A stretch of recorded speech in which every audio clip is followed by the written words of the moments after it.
Fala aí, galera, vamos agora tratar de um tema importantíssimo para a tua prova, né? Que são as licenças, perfeito? As licenças que o servidor público pode tirar durante a sua atividade, né, profissional. E claro, a gente vai ver que algumas licenças contam como efetivo exercício, outras não contam como efetivo exercício, algumas têm prazo, outras não têm prazo, né? Então a gente tem que ver exatamente essas características ligadas à licença, né? E aí, claro, vamos trabalhar também com questões para a gente ver como é que vai ser cobrado essa parte na hora da prova, tá?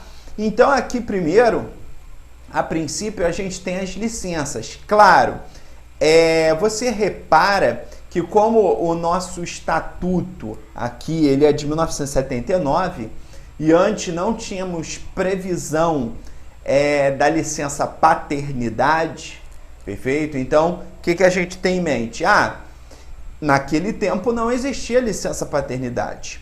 Hoje existe por força da própria Constituição Federal. Então, a gente vai trabalhar exatamente com essa parte, né, da licença paternidade, exatamente, né, com esse ponto, e aí a gente trabalha exatamente vendo que existe a licença paternidade, porque ela tem previsão constitucional e não previsão estatutária, beleza? Então, o artigo 97 fala assim, conceder-se a licença para... Então, a gente tem, primeiro, licença saúde ou licença tratamento de saúde, a saúde do servidor, né?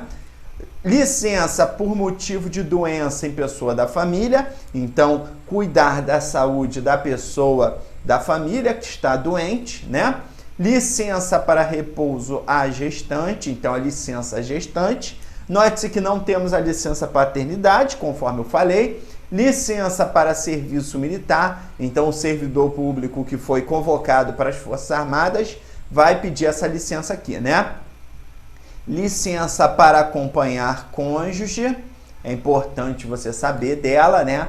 Que a gente vai tratar se o teu cônjuge, companheiro, foi removido no interesse da administração pública, você pode pedir essa licença para acompanhar teu cônjuge ou companheiro, né? Então, licença a título de prêmio, alguns estatutos chamam de licença especial, licença, o Estatuto Federal chama de licença licença capacitação, e aqui você vai levar como licença prêmio, licença a título de prêmio, beleza? Licença para desempenho de mandato legislativo ou executivo, isso daqui tem a previsão no artigo 38 da Constituição, né? Que o servidor público investido no cargo de presidente da República, governador, né? Então tem as regras constitucionais que a gente vai estudar. E vamos lá, para a primeira licença, licença tratamento de saúde, tá? No artigo 100, vai falar assim, a licença para tratamento de saúde será concedida ou prorrogada de ofício ou a pedido do funcionário, ou de seu representante, quando não possa ele fazê-lo, né? Então, vamos tomar cuidado aqui, que temos a licença tratamento de saúde, que pode ser tanto concedida ou prorrogada, eles utilizam o termo ex ofício, né? Significa dizer o quê? Que a própria junta médica da administração pública, né? A própria junta médica do órgão, bota aí do órgão ou entidade, verifica que o servidor precisa se afastar, né? Então, às vezes, o próprio servidor quer continuar trabalhando, mas a junta médica falou, não, ele não pode continuar trabalhando, ele precisa da licença de tratamento de saúde, beleza? E pode ser também a pedido. A pedido do próprio quê?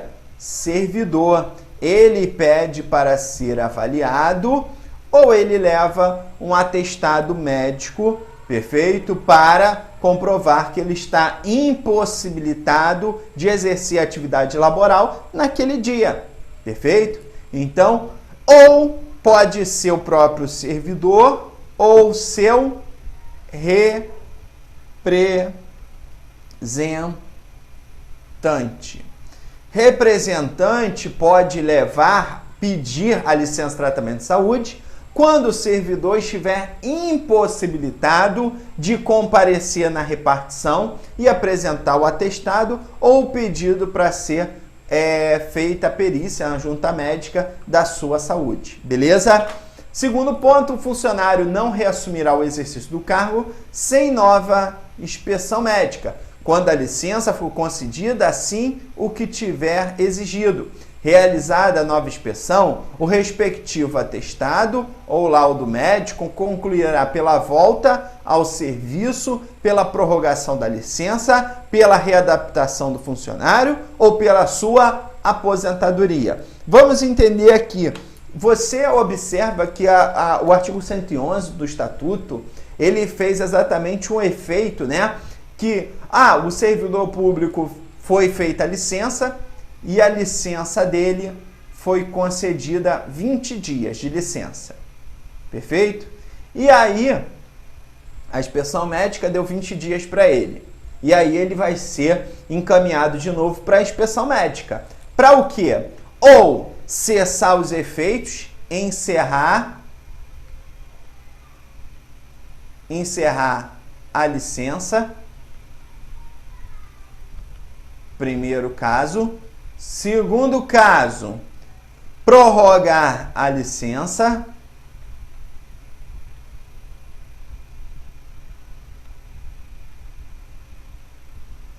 Terceiro caso, ele pode ser readaptado, né? Quando sofrer uma limitação física ou mental, né? Infelizmente, olha só, você vai poder voltar, mas você não vai poder voltar neste cargo. Vai ser readaptado. Ou ele não pode exercer mais nenhuma atividade laborativa. Aí ele é aposentado. No caso, como regra, a gente vai ver por invalidez.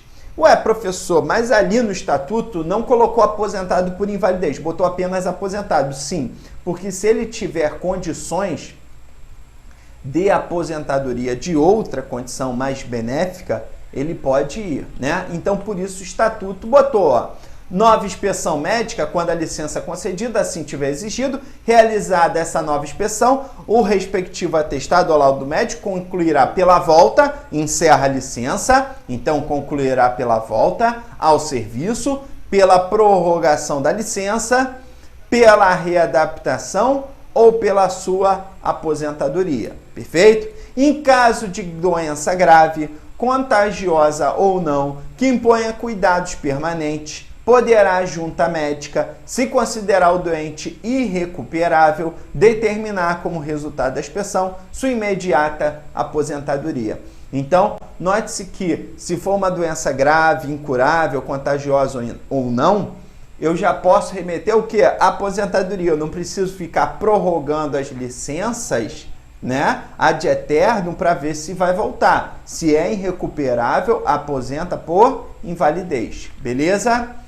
A licença para tratamento de saúde será concedida sempre com vencimento e vantagens integrais. Perfeito? E o artigo 79 fala: será considerado como de efetivo exercício o afastamento por motivo de licença tratamento de saúde. Então, você está vendo que a licença, né, a licença médica pode ocorrer quando o funcionário se achar, né, que está com uma doença, alguma coisa, e aí ele vai submetido à perícia médica. Também, se a própria administração pública achar que o funcionário tem que fazer uma perícia, pode a perícia médica conceder, né?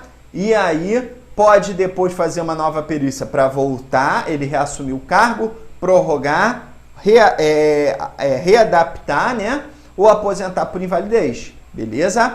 Lembrando sempre que a licença de tratamento de saúde é sempre com a remuneração o quê? Integral, já que é o vencimento e vantagens. Somando tudo, é a sua remuneração.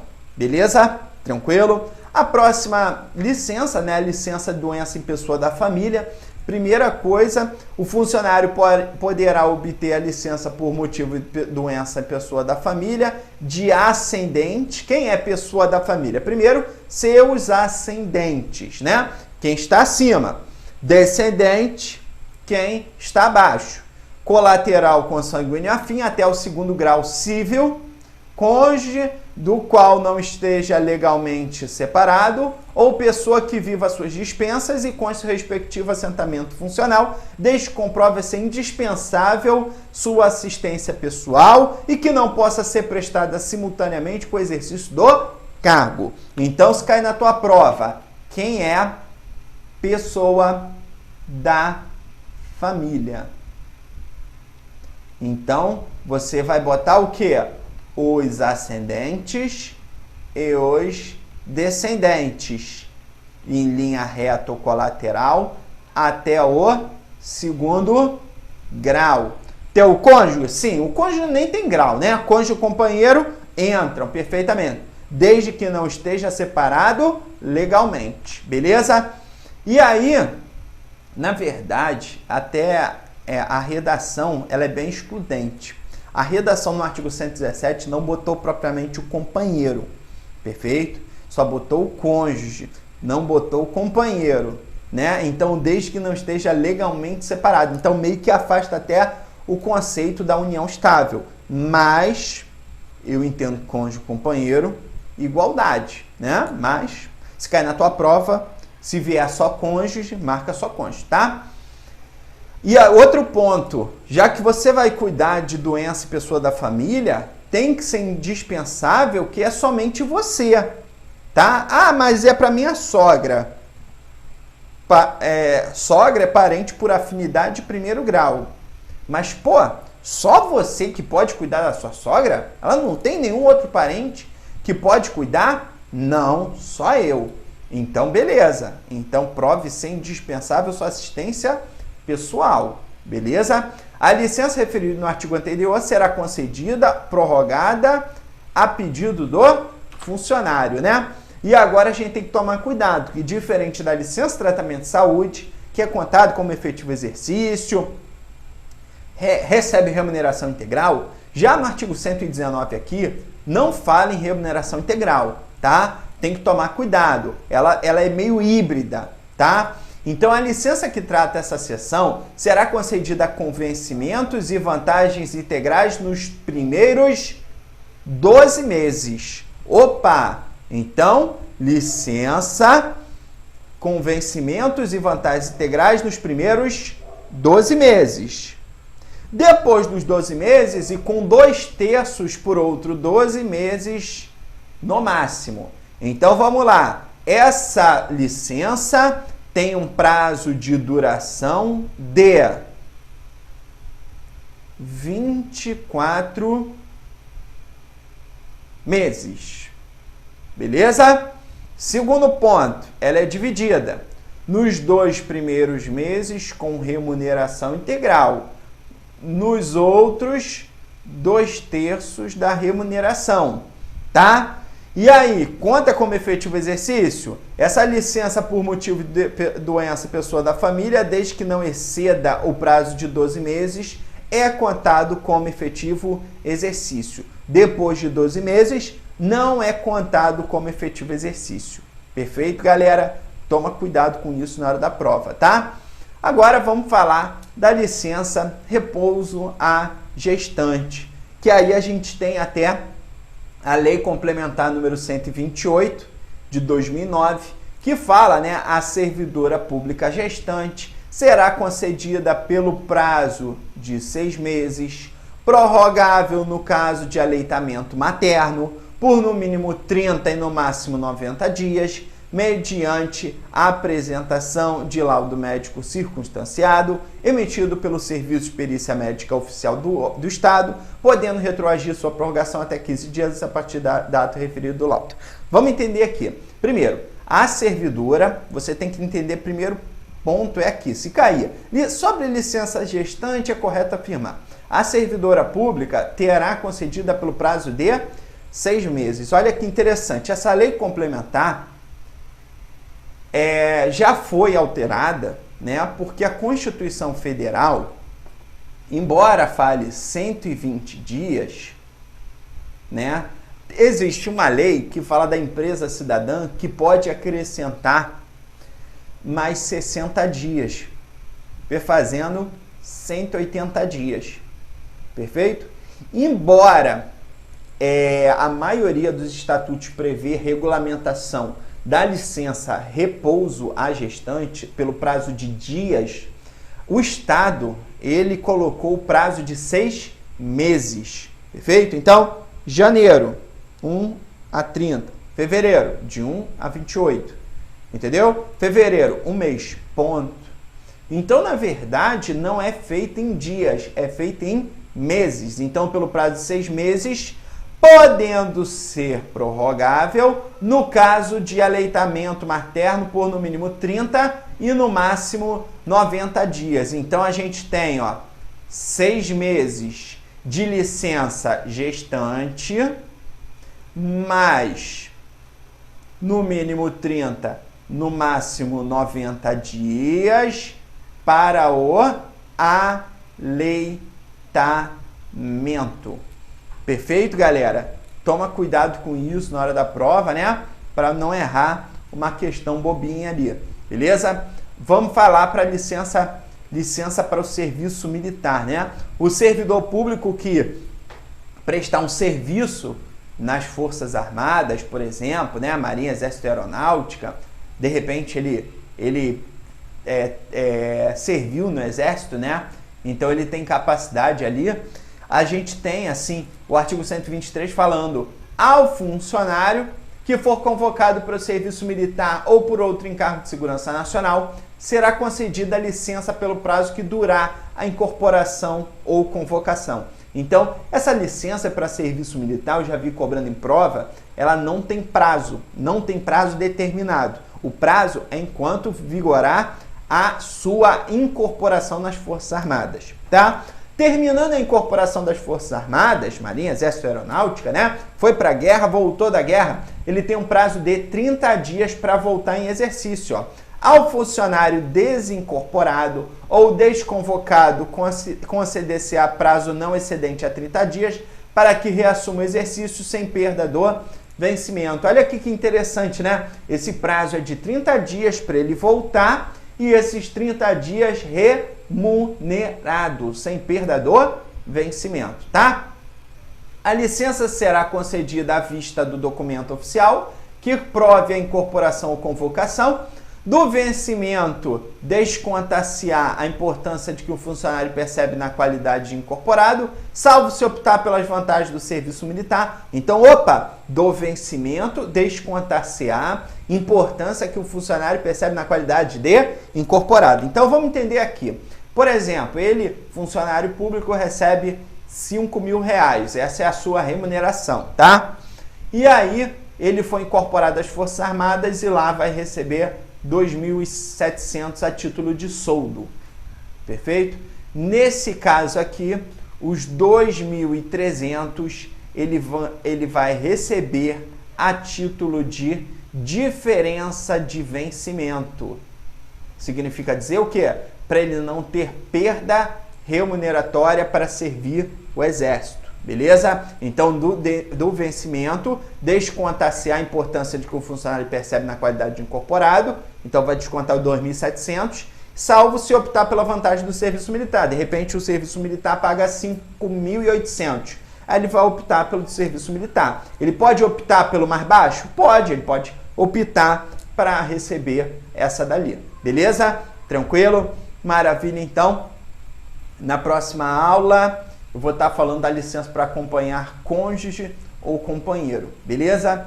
Maravilha aí, galera. Bons estudos e um forte abraço.